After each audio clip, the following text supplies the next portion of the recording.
Hello दोस्तों, आप सभी का स्वागत है आईएफएस के इस प्लेटफॉर्म पे। तो स्टूडेंट्स, आज हम एक बहुत ही ज़्यादा इंपॉर्टेंट टॉपिक के ऊपर बात करेंगे। सीएसआईआर नेट जून 2024 का रिजल्ट तो अभी लग गया है और ऐसे बहुत सारे स्टूडेंट्स होंगे जो कि पीएचडी ओनली के क्राइटेरिया के अंदर क्वालिफाइड हुए होंगे।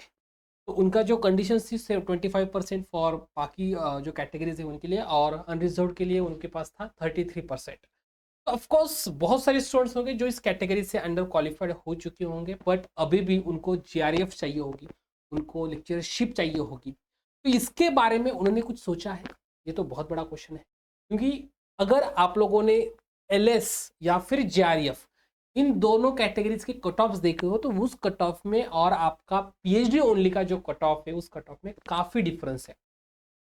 तो इस डिफरेंस से ओवरकम कैसे कर ले, इस डिफरेंस को क्रॉस कैसे कर ले, इसके बारे में आज की इस वीडियो में मैं बात करूंगा आप सभी लोगों के साथ। तो उम्मीद करता हूं वीडियो आप एंड तक जरूर देखेंगे और अगर पसंद आई तो आपके सभी फ्रेंड्स के साथ भी इसको शेयर कर देंगे। तो सबसे पहले तो मैं बात करता हूं सीएसआईआर नेट जून 2024 के जितने भी स्टूडेंट्स हैं जो ऑलरेडी पीएचडी क्वालिफाइड हो चुके हैं, पीएचडी ओनली की जो कैटेगरी है उन कैटेगरी को कंप्लीट कर चुके हैं। सबसे पहले तो आपको ये बहुत जानना जरूरी है कि सिलेबस, उसके साथ साथ एग्जाम का स्ट्रक्चर, ये दोनों चीजें, क्योंकि आपने एग्जाम दी है तो ऑफकोर्स ये दोनों चीजें आपके इसमें बहुत क्लियर फिट हो चुके होगी। But the most important thing that is exam trends. तो एग्जाम का ट्रेंड कैसा है, सीएसआर नेट के रिसेंट के एग्जाम में किस टाइप के क्वेश्चंस आ चुके हैं, उसके पहले जैसे दिसंबर 2023 के एग्जाम में कौन से क्वेश्चन आ चुके हैं, जून 2023 में कौन से क्वेश्चन आ चुके हैं, जुलाई 2024 में क्वेश्चन कौन से आ चुके हैं। तो ये जो ट्रेंड है, इस ट्रेंड को आप लोगों को समझना पड़ेगा। जैसे फॉर एग्जांपल रियल एनालिसिस को लेकर चले तो रियल एनालिसिस में कौन कौन से क्वेश्चन है जो बार बार रिपीट होना स्टार्ट कर दिया, लीनियर अलजेब्रा में कौन कौन से क्वेश्चन है जो बार बार रिपीट होना स्टार्ट कर दिया। ये एग्जाम के ट्रेंड को आप लोगों को समझना काफी जरूरी है। अब एग्जाम का ट्रेंड जो है उसको जैसे आप लोग समझ लेते हो, उसी के साथ साथ आपको यह भी पता होना चाहिए कि सीएसआर नेट का जो पैटर्न है उस पैटर्न के बारे में आपका part A, part B, part C, ऐसे तीन टाइप्स का पार्ट होता है। जिसमें पार्ट ए में आप भी यहाँ पर देख सकते हो 150 मार्क्स, सॉरी 15 क्वेश्चंस आपके पास यहाँ पर होंगे आउट ऑफ 20 क्वेश्चंस आपको सॉल्व करने के लिए, जो कि एप्टीट्यूड के हो जाते हैं। 25 क्वेश्चन आउट ऑफ 40 क्वेश्चन जो कि आपको मैथमेटिक्स के होंगे लेकिन एमसीक्यू होंगे, multiple choice question. And 20 questions out of 60 question जो कि आपके एमएसक्यू होंगे, अगेन मैथमेटिक्स के। तो कुल मिला के मैथमेटिक्स के 100 क्वेश्चन एंड जनरल एप्टीट्यूड के 20 क्वेश्चन, ऐसे कुल मिला के 120 मार्क्स, 120 नंबर ऑफ क्वेश्चंस का क्वेश्चन पेपर जो है आपके एग्जाम में आपको मिलेगा। अब इसी क्वेश्चन पेपर में से आपको सॉल्व कितना करना है और आपके पर रिस्पेक्टिव सब्जेक्ट में कितने मार्क्स का पेपर निकलता है, इसके बारे में भी जरा जान लेते हैं। तो जैसे कि वेटेज के बारे में हम लोग सिंपल सी बात करने जाए, रियल एनालिसिस को देखने जाएंगे। ऑन एन एवरेज मान के चलिए 65 मार्क्स का पेपर में हमेशा पूछा जाता है। 55 मार्क्स का लीनियर अलजेब्रा का पूछा जाता है, 35 मार्क्स का कॉम्प्लेक्स एनालिसिस पूछा जाता है, अगेन 35 मार्क्स का एब्स्ट्रैक्ट अलजेब्रा, 10 मार्क्स का 2 या 3 क्वेश्चन आपके मैट्रिक्स पे टोपोलॉजी के भी हमेशा होंगे। उसके अलावा ordinary differential equation, partial differential equation same 20 marks का, linear integral equation, numerical analysis and calculus of variation, तीनों के तीनों 10-10 मार्क के। और इसके बावजूद 120 मार्क्स का आपका स्टैटिस्टिक्स भी होता है। इससे कुल मिला के लगभग 400 मार्क्स का पेपर आपका होगा। 400 में से मान के चले 115 से 120 के बीच में कट ऑफ होगा, तो आपका 25 to 30% ही पेपर का कट ऑफ निकलता है। तो आपको करना क्या है, ठीक है, आपका टारगेट क्या होना चाहिए। टारगेट अगर देखने जाएंगे तो पार्ट ए में 15 मार्क्स, मतलब कुल मिला के आप मान के चलिए कि 7 to 8 क्वेश्चंस आपको पार्ट ए में कम से कम सॉल्व करने ही करने। पार्ट बी में जो आपको वहां पर 40 क्वेश्चंस मिलते हैं उसमें से कम 15 क्वेश्चंस आपको करेक्ट सॉल्व करने हैं। और पार्ट सी में 70 मार्क्स, मतलब अगेन कम से कम 15 क्वेश्चंस आप पार्ट सी में भी सॉल्व कर सकते और करना पड़ेगा, तब जाके आपका स्कोर 130 प्लस जाएगा। और 130 प्लस स्कोर आपका जा रहा है तो आप वहां पर आपके क्वालिफिकेशन के चांसेस बहुत ही ज्यादा बढ़ जाते हैं। हालांकि सिचुएशन को देखते समय सभी लोगों को यह भी ध्यान में रखना है कि कभी भी आप पेपर दे रहे हो तो आपसे मिस्टेक बाय डिफॉल्ट होनी ही होनी है। थोड़ा सा सेफ स्कोर लेकर चल रहे हैं हम लोग 130, आप 120 के पास आराम से चले जाएंगे अगर आप इतना पेपर एक्यूरेटली अटेम्प्ट करेंगे, रिव्यू करने के अटेम्प्ट करेंगे। इसमें कुछ इंपॉर्टेंट सी चीजें जो आप लोगों को ध्यान में रखनी पड़ेगी। सबसे पहली बात कि आपका जो कौन से टॉपिक्स ऐसे जो प्रायोरिटीज है, उनकी हाई प्रायोरिटी है वो लो, या फिर जो कि आपके एग्जाम के लिए स्कोरिंग टॉपिक्स है। जैसे फॉर एग्जांपल मैं आपको देखने जाऊँ तो स्कोरिंग टॉपिक्स को अगर मैं बोलने जाऊँ तो कॉम्प्लेक्स एनालिसिस, कम समय में ज़्यादा प्रिपरेशन आपकी हो जाएगी, कम समय में आपको ज़्यादा मार्क्स मिल जाएंगे। लिनियर अलजेब्रा आसान सब्जेक्ट होता है, कम समय में ज़्यादा स्कोर लेकर आता है। तो ये आपके स्कोरिंग टॉपिक्स आप बोल सकते हैं जिनका हो सकता है। हाई वेटेज का आप रियल एनालिसिस बोल दीजिएगा। रियल एनालिसिस हाई वेटेज का है तो ऑफकोर्स इसको पढ़ना ही पड़ेगा। उसके अलावा आप लोग देखने जाएंगे मार्को चेन है, एलपीपी के क्वेश्चंस आते हैं, ये कम समय में आप ज्यादा स्कोर लेकर चलते हैं। तो आपको ऐसे टॉपिक्स को डिसाइड करना पड़ेगा जिनका वेटेज भी हाई है, स्कोरिंग टॉपिक्स है, और जिसको प्रिपरेशन के लिए समय कम लग रहा है। अब एक और बहुत ही इंपॉर्टेंट बात कि रिसेंट वाला आप सीएसआर नेट का एग्जाम पेपर देखोगे, बहुत सारे स्टूडेंट्स जो अप्लाइड के भरोसे बैठे थे उनको कंफर्म हो गया कि भाई आप क्वालिफाइड ही नहीं होगी। क्यों? क्योंकि आप अप्लाइड के भरोसे बैठे थे और अप्लाइड बहुत डिफिकल्ट आ गया। तो इसका भी ध्यान में रखिएगा कि आपका अप्रोच जो है वो बैलेंस्ड अप्रोच होना चाहिए।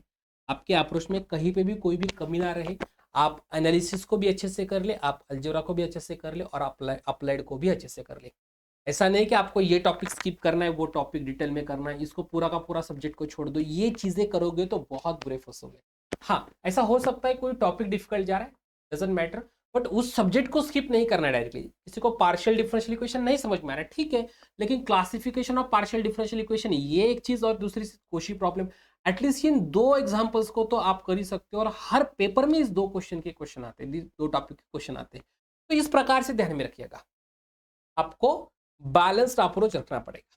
तीसरी चीज शॉर्ट नोट्स। तो शॉर्ट नोट्स ये बनाना क्यों जरूरी है? एग्जाम के पहले के समय में आप जितना अच्छी तरीके से शॉर्ट नोट बनाओगे उतना फायदा आप लोगों को होगा। शॉर्ट नोट्स आपको बनाना है एंड प्रैक्टिस भी करनी है। तो शॉर्ट नोट्स बनाने होंगे, प्रैक्टिस करनी होगी, स्कोरिंग वाले टॉपिक्स निकालो, हाई प्रायोरिटी वाले टॉपिक्स निकालो, बैलेंस्ड को कैसे बनाए रखें। इसके लिए आईएफएस का ये सीएसआर नेट दिसंबर 2024 के सभी स्टूडेंट्स के लिए क्रैश कोर्स है। इसकी प्राइस भी आप लोग देख सकते हो 3999, और इसके लिए आपको प्रोमो कोड यूज करना है IFS30। 3 मंथ्स ड्यूरेशन वाला ये क्रैश कोर्स है। आप सभी लोग इस क्रैश कोर्स में एनरोल कर लीजिएगा। कोशिश कीजिएगा कि इसका जो भी कंटेंट है उस कंटेंट को अच्छे से पढ़े, क्योंकि इसी कंटेंट से आपके बहुत सारे सीएसआर नेट दिसंबर 2024 के क्वेश्चंस फॉर श्योर सॉल्व होने वाले। तो कोई भी स्टूडेंट्स अगर प्रिपेयर कर रहा है तो इस चीज को कभी मत। इसके बाद बहुत इंपॉर्टेंट टाइम मैनेजमेंट। आपको अचीवेबल टारगेट्स डिसाइड करने हैं। ऐसा नहीं है कि भाई मैं 1-2 दिन में मैं पूरा रियल पढ़ लूंगा, नहीं, आपको टारगेट रखने पड़ेंगे कि हर रियल सिलेबस इतना है, मुझे इतना डिफिकल्ट जाता है तो इसके हिसाब से मेरे को इतना टाइम चाहिए होगा। एब्स्ट्रैक्ट अलजेब्रा मुझे इतना समय लगता है, इतना डिफिकल्ट जाता है, इतना वेटेज है इसका, इसके हिसाब से मुझे इतना टाइम लगता है। तो आपको अचीवेबल टारगेट्स खुद के लिए रखने पड़ेंगे, बट इन टारगेट्स के साथ साथ खुद डिसिप्लिन में भी रहिए।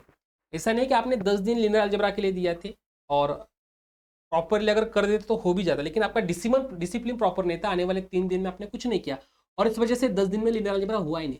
तो ये वाली प्रॉब्लम्स क्रिएट ना हो जाए, इसलिए डिसिप्लिन होना बहुत जरूरी है।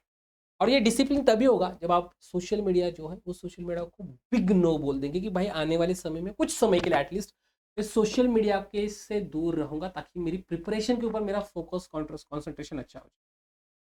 उसके साथ साथ प्रिपरेशन करते टाइम सिर्फ प्रिपरेशन के ऊपर फोकस मत कीजिए, थोड़ा सा फिजिकल एक्सरसाइज कर लीजिएगा, थोड़ा सा पॉजिटिव लोगों के साथ बात कर लीजिएगा, ताकि आपको थोड़ा सा कंफर्टेबल फील लगे, थोड़ा सा ऐसा लगे कि हाँ चलो भाई मैं प्रिपरेशन अच्छी तरीके से हो जाएगी मेरी, थोड़ा सा पॉजिटिव माइंड सेट रहे, ठीक है।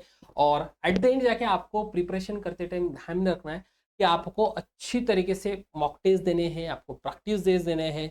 तो एक्सेस यूर प्रोग्रेस, ठीक है, आपकी जो भी प्रोग्रेस हो रही है वो प्रॉपरली मेंटेन रखिएगा, अच्छी तरीके से मेहनत कर लीजिएगा, ठीक है। आपकी स्ट्रैटेजी को डेवलप कर लीजिएगा। हर टाइम आप जितने मॉक टेस्ट दोगे, जितने प्रैक्टिस टेस्ट पेपर दोगे, उतने आपको पता चल जाएगा आपकी मिस्टेक्स क्या हो रही है, और उसी मिस्टेक्स को कम करते करते खुद को डेवलप करने की कोशिश कीजिएगा। और अगर ये करते चलोगे तो ऑफकोर्स आपका कॉन्फिडेंस जो है वो भी बूस्ट हो जाता है, आपका कॉन्फिडेंस डे बाय डे बढ़ता चलेगा।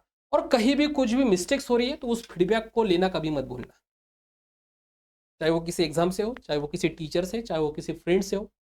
कुछ भी अगर आप लोगों को एग्जाम से रिलेटेड कुछ भी फीडबैक मिल रहा है, किसी का एक्सपीरियंस वो शेयर कर रहा है, उसको ज़्यादा से ज़्यादा ले लीजिएगा, ताकि आपकी फायदेमंद चीज़ें हो। अब question practice, free mock test ये कहाँ पर कर ले, तो आपके लिए यहाँ पर यूनिट वाइज, टॉपिक वाइज और मॉक टेस्ट, ये सारी के सारी फ्री आईएफएस के लर्न फ्री के सेक्शन में दी गई है। आपको प्रीवियस ईयर क्वेश्चंस पेपर भी टेस्ट फॉर्मेट में दिए गए हैं, पीडीएफ फॉर्मेट में भी है। CSR, net, set, gate, IIT JAM, CUT, PG, TIFR, NBHM, PSC, सारे एग्जाम्स के मैथमेटिक्स के पेपर सिर्फ और सिर्फ आईएफएस के ऑफिशियल वेबसाइट पे अवेलेबल है। तो कोई भी स्टूडेंट हो जिसको ये क्वेश्चन पेपर लेने हो तो आराम से आ जाइएगा, सारे के सारे पेपर्स ले लीजिएगा, सभी का पेपर एनालिसिस ले लीजिएगा, ईयर वाइज कट ऑफ देख लीजिएगा, सारा एग्जाम से रिलेटेड जो भी इंफॉर्मेशन है सब कुछ देख लीजिएगा। किसी को नोट्स कैसे निकाले, शॉर्ट नोट्स पता नहीं है, सीएसआर नेट के सारे इंपॉर्टेंट रिजल्ट्स एंड फॉर्मूले आईएफएस के लर्न फ्री के सेक्शन में पीडीएफ फॉर्मेट में सब्जेक्ट वाइज पड़े हुए, आप जा सकते हैं उसको ले सकते हैं। ठीक है स्टूडेंट्स, और इसी के साथ साथ हमारी जो नेक्स्ट बैच जो है वो ऑलरेडी स्टार्ट हो चुकी है आज से 20 अक्टूबर। उम्मीद करता हूँ जो भी स्टूडेंट्स नेक्स्ट एग्जाम के लिए प्रिपेयर करेंगे जून 2024-5 के लिए, तो वो सभी स्टूडेंट्स हमारे इस बैच में एनरोल करेंगे और हमारे साथ मिलके इस प्रिपरेशन का हिस्सा बन के अपने आने वाले सपने को पूरा करने की पूरी कोशिश करेंगे। तो thank you so much for watching this video. अगर अच्छी लगी हो अपने सभी फ्रेंड्स के साथ शेयर कर दीजिएगा and all the very best for your future preparation. Thank you.